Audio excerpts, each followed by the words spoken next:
myself such time as they may consume. So ordered. Mr. Speaker, I condemn anti-Semitism in all forms. Moreover, calls for genocide of Jewish people has no place in reasonable discourse, and I condemn that too. I don't think such a statement would be necessary, but in today's context, it is necessary. These sentiments were shared repeatedly by Claudine Gay of Harvard, Sally Kornbluth from MIT, and Elizabeth McGill from the University of Pennsylvania during their testimony last week. Unfortunately, because of the 5-minute exchange towards the end of the hearing that was clipped and shared online without full context during the hours-long hearing, these university presidents' commitment to fighting anti-Semitism has been called into question. This is because during the clip, they answered the question asked. They made the mistake of believing the hearing was a serious attempt to ascertain what could be done to promote student safety on campus in light of the tension between the First Amendment protections of freedom of speech on the one hand and the Criminal Code, Title VI, and Campus Code of Conduct on the other. Some speech, such as threats, can be so severe as to be criminal. Other speech could establish a hostile environment on campus in violation of Title VI of the Civil Rights Act of 1964. Universities can establish codes of conduct prohibiting some speech while respecting the First Amendment. But any speech involved in the First Amendment analysis is likely to be reprehensible.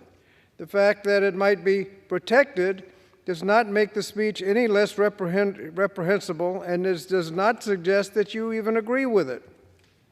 A call for genocide of Jewish people is obviously reprehensible in all contexts, but whether or not it is constitutionally protected depends on context. Don't take my word for it. Read the article published recently in the Harvard Crimson, authored by Harvard law professor Charles Fried, formerly Solicitor General during the Reagan administration. In the article, Professor Fried states, and I quote, "When asked whether they would discipline students, or I suppose faculty, if they called for genocide of Jews, each president responded that the answer depends on the context of the utterance." He goes on by saying, "I've taught at Harvard Law School since 1961 and began practicing before the Supreme Court in 1985, 4 years as Solicitor General of the United States, and I would have felt professionally obligated to answer as the presidents did. It does depend on context."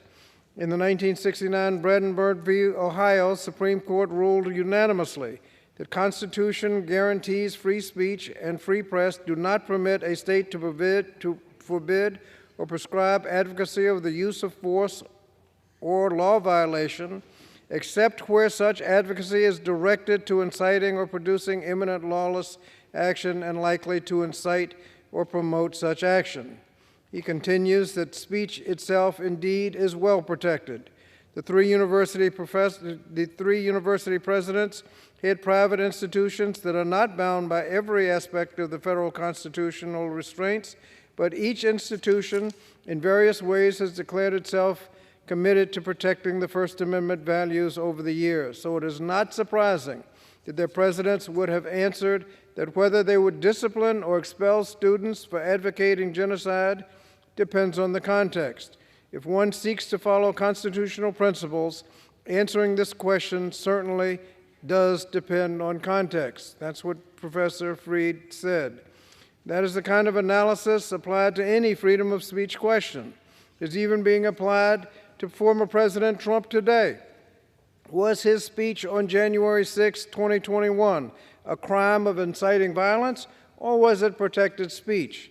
Incredibly, the university presidents were directed to give a one-word answer, yes or no, and they responded, as Professor Fried said he would have been professionally obligated to do, it depends on context.